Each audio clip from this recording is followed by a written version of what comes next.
السلام علیکم ناظرین، ہم بات کرنے جا رہے ہیں ایک ایسے خط کی جو صرف ایک خط نہیں بلکہ ایک للکار ہے، ایک سوال ہے، شاید ایک آئینہ بھی، جو پورے امت مسلمہ کو اپنا چہرہ اس میں دیکھنا ہوگا۔ علی لہرجانی نے تمام مسلم ممالک کے نام ایک کھلا خط لکھا ہے اور اپنے ایکس اکاؤنٹ پر بھی شیئر کیا ہے، لیکن یہ صرف الفاظ نہیں ہیں، یہ ایک درد ہے، ایک شکوہ ہے، ایک واضح پیغام بھی ہے۔ وہ سوال جو انہوں نے اٹھایا ہے وہ سیدھا ہے مگر بہت بھاری ہے۔ آخر مسلم دنیا کس کے ساتھ کھڑی ہے؟ ایران کے ساتھ یا پھر امریکہ اور اسرائیل کے ساتھ؟ ناظرین، علی لاریجانی کا موقف یہ ہے کہ ایران کو ایسے وقت میں نشانہ بنایا گیا جب وہ مذاکرات کی میز پر بیٹھا ہوا تھا، یعنی ایک طرف تو بات چیت اور دوسری طرف حملہ۔ ان کے مطابق یہ حملے صرف فوجی نوعیت کے نہیں ہوتے بلکہ اس میں عام شہری بھی متاثر ہوتے ہیں، اور یہی وہ نقطہ ہے جہاں معاملہ صرف سیاست نہیں رہتا بلکہ ایک انسانی المیہ بن جاتا ہے۔ لیکن یہاں اصل سوال یہ نہیں کہ حملہ کس نے کیا، اصل سوال یہ ہے کہ جب یہ حملہ ہو رہا تھا تو مسلم دنیا کہاں تھی؟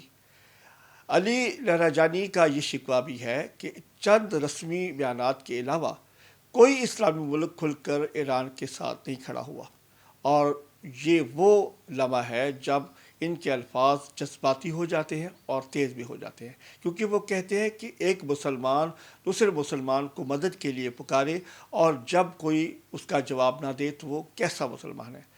ناظرین، یہ جملہ صرف ایک تنقید نہیں ہے بلکہ ایک اخلاقی چیلنج ہے۔ اب ذرا اس معاملے کو ہم ٹھنڈے دماغ سے دیکھتے ہیں۔ کیا واقعی مسلم ممالک خاموش ہیں؟ کیا وہ اپنے مفادات، دباؤ، مجبوریوں کے تحت فیصلے کر رہے ہیں؟ کیونکہ حقیقت یہ ہے کہ آج کی دنیا میں بہت سارے ممالک اپنی ترجیحات بنا کے بیٹھے ہوئے ہیں، اور کچھ ممالک کے دفاعی معاملات امریکہ کے ساتھ ہیں، اور کچھ کے معاشی تعلقات مغرب سے جڑے ہوئے ہیں، اور کچھ ممالک نے تو اسرائیل کے ساتھ اپنے تعلقات قائم کر لیے ہیں۔ تو کیا ایسے حالات میں ایران کے ساتھ کھل کر سامنے آ سکتا ہے؟ یہ وہ سوال ہے جس کا جواب آنا باقی ہے۔ لیکن علی لاریجانی یہاں رکے نہیں، وہ ایک اور حساس نقطہ اٹھاتے ہوئے کہتے ہیں کہ کچھ ممالک نے اپنی سرزمین امریکہ کے فوجی اڈوں کو دے رکھی ہے۔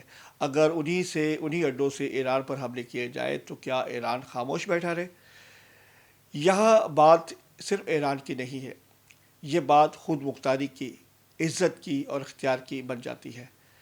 ناظرین، یہ وہ مقام ہے جہاں یہ خط ایک عام سیاسی بیان سے نکل کر ایک بڑی جیو پولیٹیکل بحث بن جاتا ہے، اور پھر آتا ہے اس خط کا ایک طاقتور حصہ جس میں علی لاریجانی کہتے ہیں کہ اگر امت مسلمہ واقعی ہی متحد ہو جائے تو یہ صرف اپنے مسائل کو خود حل کر سکتی ہے بلکہ پوری دنیا کے لیے طاقت بن سکتی ہے۔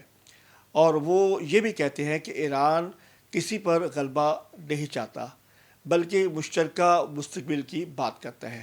ناظرین، ہمیں یہاں خود ایک سوچنا ہوگا کہ کیا یہ اتحاد ممکن ہے یا صرف یہ خوبصورت خیال ہے، کیونکہ تاریخ ہمیں بتاتی ہے کہ مسلم دنیا کو جوڑنے کے لیے کوششیں پہلے بھی ہوئی ہیں، OIC کے پلیٹ فارم بھی بنائے گئے ہیں، مگر اختلافات، مفادات اور بیرونی دباؤ ہمیشہ حاوی رہے ہیں۔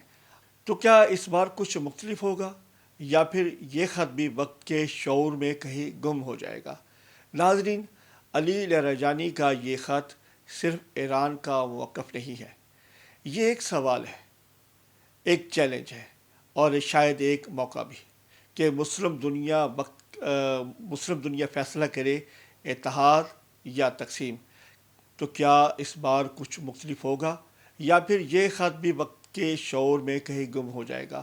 ناظرین، علی لاریجانی کا یہ خط صرف ایک ایران کا موقف نہیں ہے، یہ ایک سوال ہے، ایک چیلنج، اور شاید ایک موقع بھی کہ مسلم دنیا فیصلہ کرے، اتحاد یا تقسیم۔ آپ کیا سمجھتے ہیں کہ یہ مسلم دنیا کا اتحاد ممکن ہے؟ تو اپنی رائے کمنٹس باکس میں ضرور کیجیے گا۔ آپ کا ویڈیو دیکھنے کا بہت شکریہ. آپ سے گزارش ہے کہ ہمارے چینل کو سبسکرائب کریں, بیل آئیکن کو پریس کریں تاکہ ہماری تمام ساری ویڈیو آپ تک پہنچ رہے. بہت شکریہ.